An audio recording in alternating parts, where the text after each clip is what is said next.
sini ada berita yang cukup mengejutkan ya. Padahal pendidikan itu adalah tugas dan tanggung jawab negara ya, yaitu untuk membuat masyarakat Indonesia cerdas, pintar dan lain sebagainya.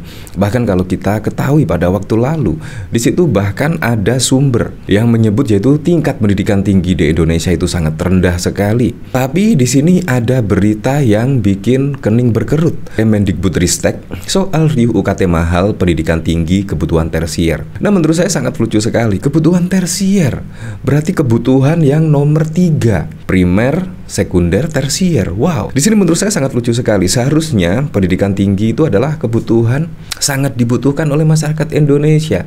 Karena apa? Karena kalau SDM Indonesia sangat baik, pintar dan lain sebagainya, itu kemungkinan negara juga bisa terbantu oleh masyarakat yang pendidikan tinggi. Apalagi kalau kita lihat pada waktu lalu ya, diagram yaitu pendidikan tinggi di Indonesia sangat rendah sekali. Bahkan yang S1 hanya 0, berapa persen. Bayangkan, S2 hanya 00 sekian persen. Bayangkan profesor misalnya, pasti sangat sedikit sekali. Nah, di sini menurut saya apa yang dilakukan Ganjar Pranowo pada waktu lalu, saat ini, wah, kemungkinan banyak yang menyesal ya.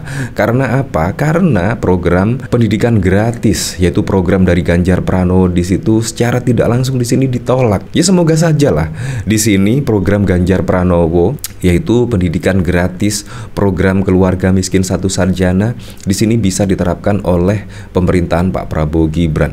Karena menurut saya program makan siang gratis belum cukup. Menurut saya ditambah dengan program pendidikan gratis dan lain sebagainya. Karena menurut saya program pendidikan gratis itu wajib ya, supaya bisa membentuk SDM Indonesia berkualitas, membentuk karakter Indonesia yang lebih baik.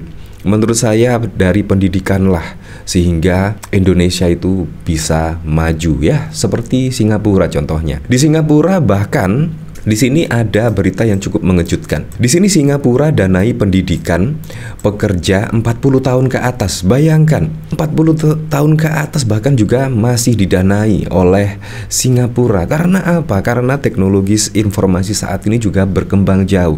Apalagi ada teknologi AI. Menurut saya di situ juga harus dikejar, sehingga masyarakat khususnya di Singapura itu bisa mengejar ketertinggalannya dengan teknologi-teknologi yang saat ini berkembang. Bayangkan, penemuan-penemuan saat ini berkembang pesat tetapi pendidikan kita stuck.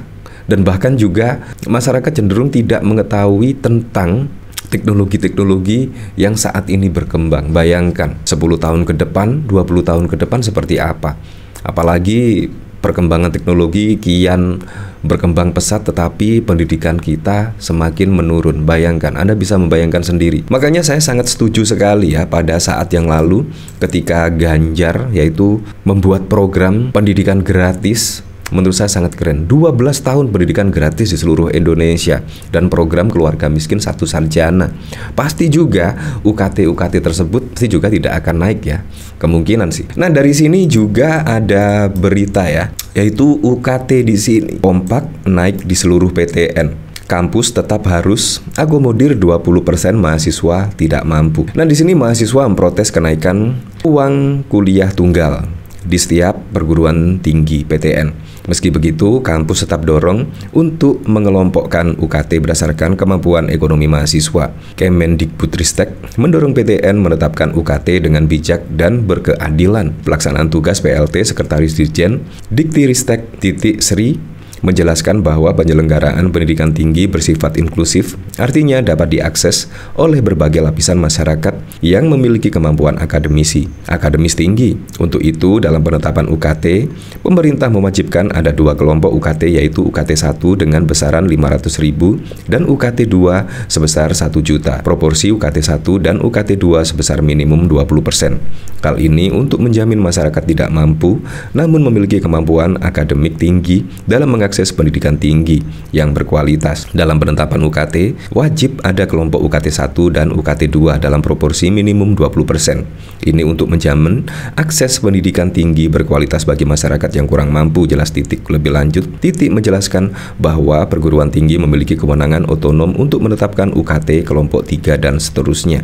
Namun Titik mengingatkan bahwa penetapan besaran UKT tetap ada batasannya, yaitu untuk UKT kelompok paling tinggi maksimal sama dengan biaya kuliah tunggal BKT. Ya, seperti itulah. Di sini bahkan pada saat yang lalu Ganjar resmi luncurkan program satu keluarga miskin satu sarjana di Sukoharjo. Bayangkan, di sini belum menjadi presiden loh, tetapi Ganjar sudah meresmikan atau sudah meluncurkan program satu keluarga miskin satu sarjana.